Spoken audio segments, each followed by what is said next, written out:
The issue is one thing. Political boundaries are nothing else except boundaries.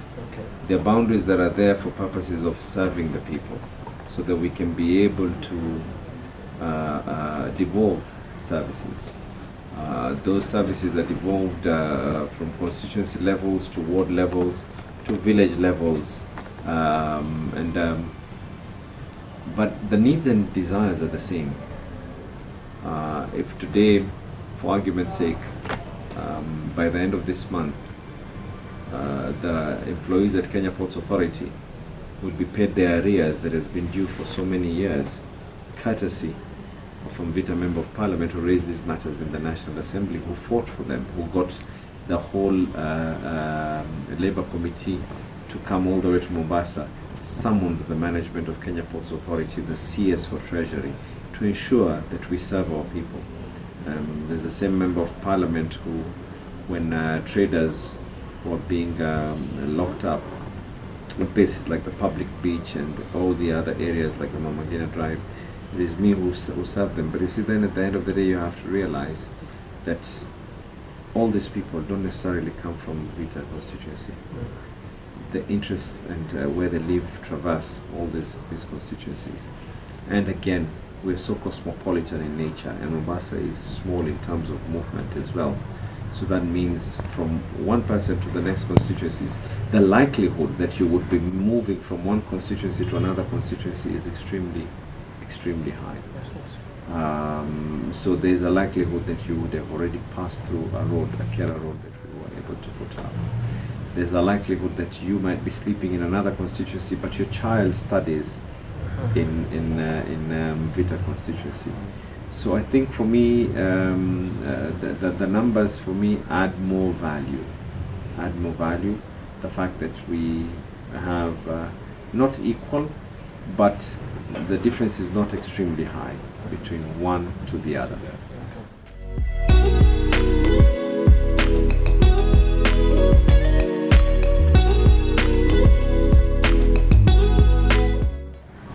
He has one vote, which I am asking him for. But ultimately, at the end of the day, my desire is to learn twofold. To learn from the successes he has had, so that I can be able to try and achieve more. To learn from the mistakes that he made. We are all human, we all err. My role is not to mock at his mistakes.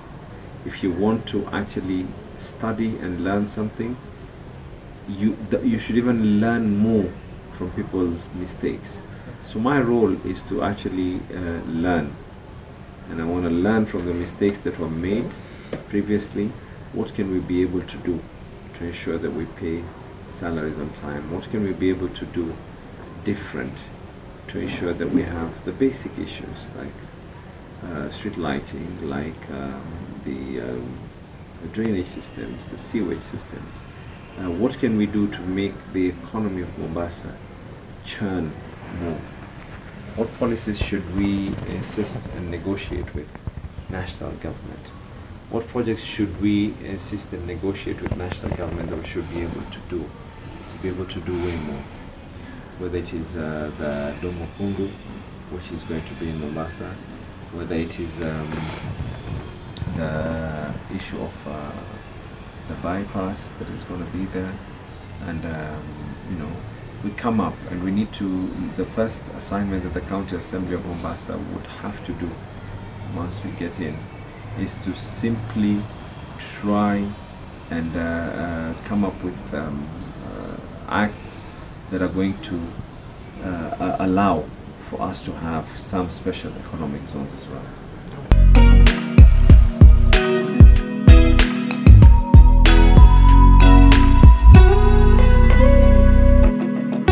The TIFA did not do that report.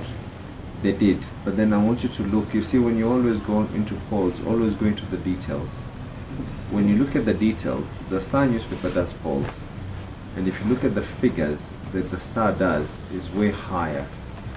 If I think they were talking of 400 respondents in a county. Now you can imagine the population of Mombasa, those 400. How do they get divided?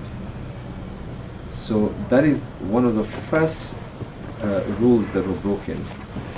Then those 400 as well, if they were broken into 30 wards, that means every ward you asked an average of about how many, 11 or 12 people? About 13 people on average. So the problem is not whether they did the polls or not, but I think the way the statistician who did this is maybe their budget constraints, because this was a self-induced report that they were doing. So maybe budget constraints is what happened. And of course these are also telephone interview surveys that are done. So it could be that they were unable to do, a normal survey would talk about in excess of 1,000 people plus. You look, these guys did about a third of what would be the minimum threshold. So I'm not saying that the report, but if you look at the other reports that have been released, they speak of a different figure.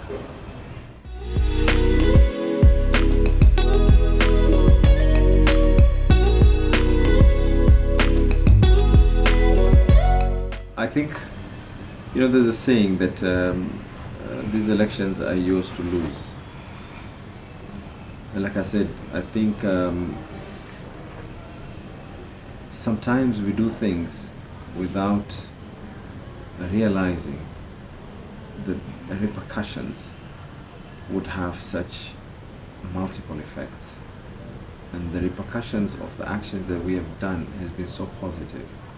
I'll give you a small example. Years before I became a member of parliament, I started a feeding program for all candidates in primary school.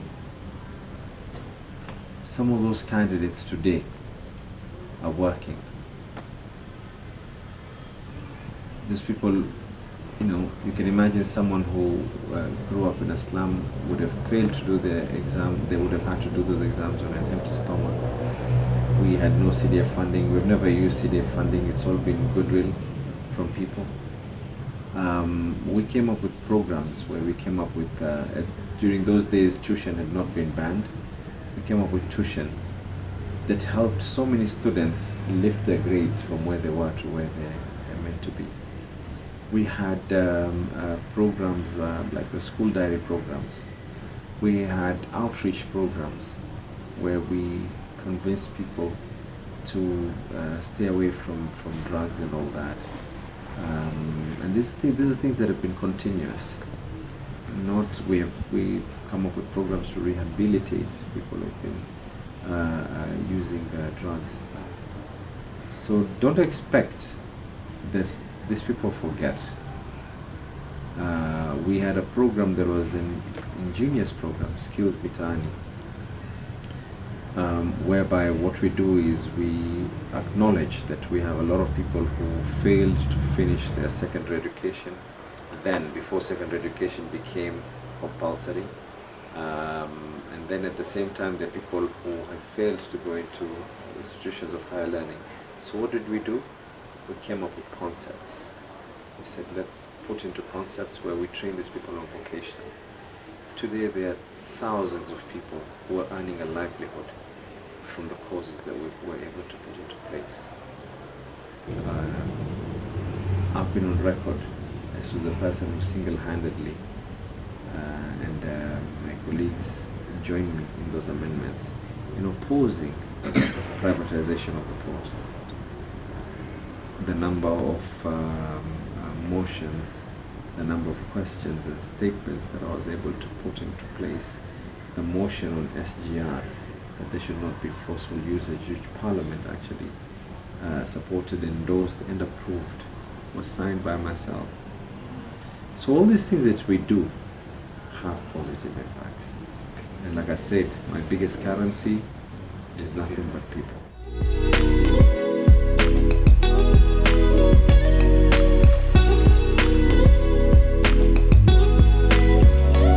I think it is important as well for us to be able just to understand.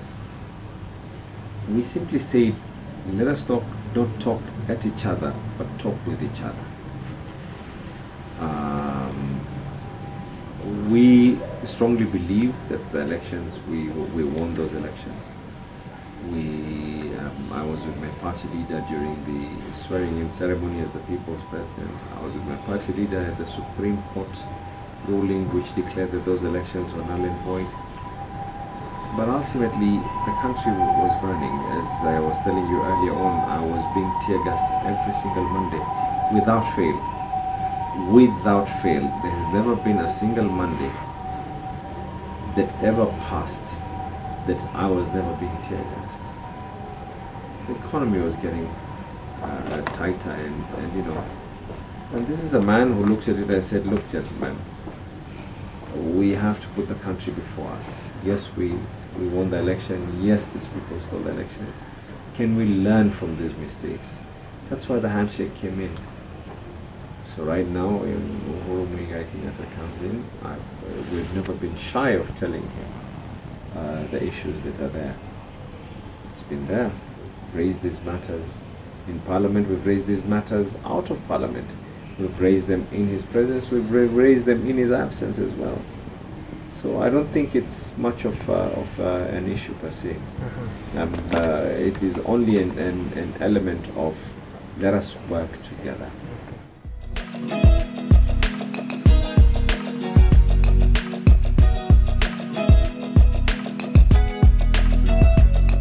Success stories, and it's had its flaws as well. Of course, there's it's funny how my colleagues on the other side are on the quick to actually shoot their own foot, and then in the process of it, they're actually planning to take off the leg, because they were part and parcel. You cannot just say, you know, that I'm in a marriage, but it is only the good children who are mine. The naughty ones are not mine. The naughty ones belong to someone else who's not even a stepfather, because we've not formally merged with Jubilee. So as it stands right now, Jubilee as a party, all these guys have not formally resigned. So they're part and parcel. They're part and parcel. But you need to ask yourself, like, some of these issues that I hear them talking about debt ceiling and everything else, about the cost of food and everything else. Who are the ones who were here when we were fighting? It is the same people now claiming otherwise.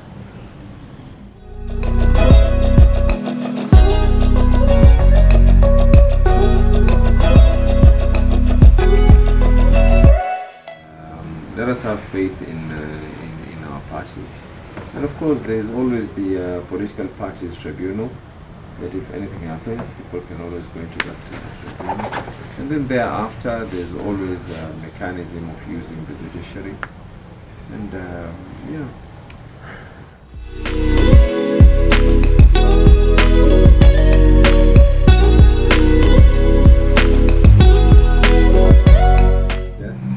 Death is one of the others. I can't think of any other. Yeah, because I can never know. Your opponents have been having this campaign that we were trying to campaign like ABC. I mean, where could this be coming from? You see, like I told you, when you get someone whose agenda is just you. Have you ever heard me talking about my opponents? No, I didn't. Because I have an agenda. I'd rather waste my breath. You know, I use the labels that have been given to me here, not necessarily to enrich myself,